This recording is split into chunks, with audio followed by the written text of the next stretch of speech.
لا حول ولا قوة إلا بالله العلي العظيم. زعما وحق الله العظيم غادي نقول لكم هذا الخبر، واحد الكمية ديال الحقد والحسد باش مكتوب هذا المقال غادي تموتوا غير بالضحك. من جريدة ديال البلاد الجزائرية قال لك سيدي: قرارات تحكيمية تحريم السنغال من لاعبين مؤثرين في نهائي الكان.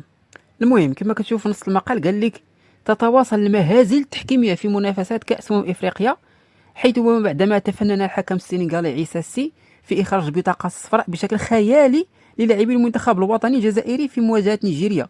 تهضر زعما على المنتخب الوطني ديالهم في ربع نهائي الكان. اصلا ورا الجزائر ما كانش اصلا في ذاك الماتش، ما كانش شي حاجه كاع سميتها، كانوا هي الاشباح اللي لاعبين تما.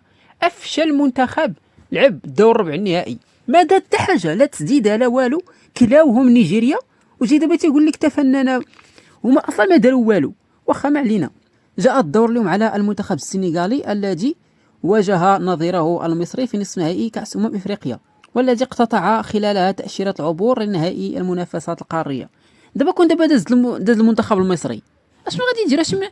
اش من خيوط غادي يحيكوا في نظركم؟ غادي يقدروا يديروا شي سيناريو اخر اللي مثلا يقولوا بالرغم من ان مصر تعرض لظلم تحكيمي وشي حاجه يخترعوها من راسهم هكاك ويتيقوها، تيخترعوا لك دابا وتيتيقوها. الله يستر اخويا مع هاد الناس هادو. وحرم اسود تيرانغا من لاعبين مهمين مؤثرين في تشكيله المدرب السنغالي بابي تياو، ونخص بالذكر قائد الفريق وصمام الأمان في الخط الخلفي النجم خالدو كوليبالي، إضافة إلى متوسط ميدان ساندرلاند الإنجليزي حبيب ديارة الذي شارك في كل مباريات السنغال في الكان. وهذا بسبب القرارات التحكيمية الغير موفقة من الحكم الغابوني بيير أتشيو، بعد أن شهر في وجههما بطاقتين صفراوتين غير مستحقتين. سبحان الله العظيم، بحال قلتي باغيين يشجعوا السنغال وفي نفس الوقت محروقين. اصاحبي هاد الناس هادو وحق الرب الا فيهم واحد الحرقه، واحد الحقد، واحد الغل، راه ما يمكنش. ما شتي الا فتقرت عليكم هاد الفقره الاخيره، راه غادي تعرفوا واحد الكميه ديال الحسد والحقد اللي كيشعروا بها من الداخل. بطبيعه الحال ما بغيتش نعمم كل شيء، ولكن واحد النسبه كبيره منهم، وهذا الشيء كيدل عليه الصحافات ديالهم اللي كاتبين هذا الشيء. قال لك: وسيكون التقني السنغالي، يعني المدرب السنغالي بابي تياو، مجبر على إيجاد البدائل، خاصة وأن أسود تيرانغا سيكونون في مهمة الفوز ولا غير ذلك. أي هاي هاي هما ولاو دابا سنغاليين كثر من السنغال. دابا تقول دابا هذا، والله العظيم كل ما قلت لكم في الأول بلي هاد الجريدة راه ديال الجزائر ما تيقونيش تسحب لكم شي سنغالي كاتب هذا الشيء، ومن حقو السنغالي يكتب هذا الشيء، لأن منتخب بلادو هذاك. هادو سنغاليين كثر من القياس، هادو سنغاليين كثر من السنغاليين. واش تعرفوا بنادم صاحبي والحقد اللي هز عليك والله العظيم يعلم به الله، الله يبعد علينا الشر ديالهم اخويا.